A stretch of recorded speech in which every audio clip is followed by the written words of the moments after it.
आपण आता पालकाची भाजी बनवणार आहे। पालकाची भाजी धुवून घेतली आहे स्वच्छ पाण्यानं।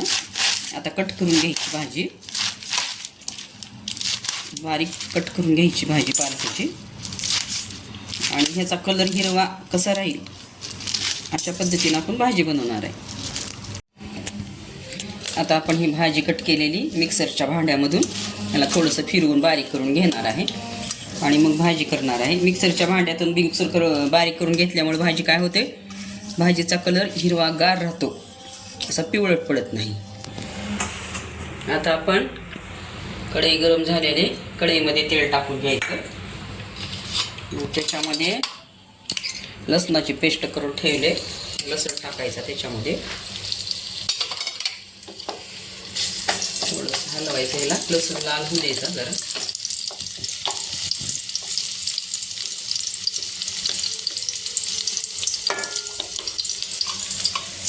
त्याच्यानंतर आपण लसूण लाल झालाय, आता जिरा आणि मोहरी टाकायची याच्यामध्ये, कडू द्यायचं जिरा मोहरी चांगलं। मग ह्याच्यामध्ये थोडीशी हळद टाकायची। मग ह्याच्यामध्ये मिक्सरमधून आपण भाजी टाकायची मिक्सरमध्ये काढलेली आपण ह्याच्यामध्ये। मग आपण थोडीशी हरभऱ्याची डाळ, चना डाळ आणि थोडीशी शेंग कुकरला लावून उकडून घेतली ती। मग याच्यामध्ये चवीनुसार आपण काय टाकणार आहे, हिरव्या मिरचीचा ठेचा। हे बघा, ही हिरव्या मिरचीचा ठेचा टाकू। चवीनुसार मीठ टाकणार आहे आपण याच्यामध्ये। मग याच्यामध्ये शेंगदाण्याचं कूट टाकणार आहे, थोडंसं मोठं मोठं ठोकसळ।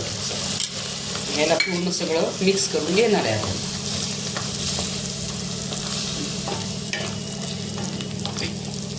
मिक्सरमधून काढली म्हणजे भाजी शिजायला वेळ लागत नाही आणि भाजीचा कलर पण जात नाही आणि अशी दिसायला पण हिरवीगार भाजी राहते आणि खूप छान दिसते आणि टेस्ट पण खूप छान येते अशा। आता याच्यामध्ये थोडंसं बेसन टाकायचं आणि बेसन टाकून मिक्स करायची भाजी।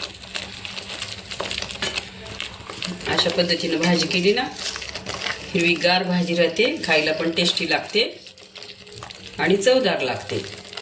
आम्ही अशी भाजी बनवली। आता थोडंसं भाजी झाकण नाही लावायचं भाजीवर, उघडीच भाजी शिजवायची।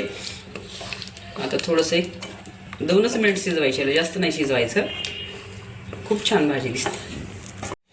हे बघा, आता आपली भाजी किती सुंदर झाली आहे, खूप छान भाजी झाली आहे पालकाची भाजी। याच्यामध्ये आपण हरभरा चना डाळ घातली, हरभरा डाळ आणि शेंगदाणे पण घातले। हे बघा, अशी भाजी, अशा पद्धतीनं भाजी तुम्ही पण करून बघा। आम्ही अशी भाजी बनवली आहे। ह्या भाजीचा रंग असा हिरवागार राहतो आणि टेस्टी लागते भाजी खायला। आमच्या सर्सला भातासोबत भाजी आवडते आणि भाकरीसोबत पण आवडते, म्हणून सर्सच्या आवडीनुसार आम्ही आज भाजी बनवली आहे। तुम्हाला जर भाजी अशी आवडली तर आमच्या व्हिडिओला लाईक करा, सबस्क्राईब करा। Bye bye.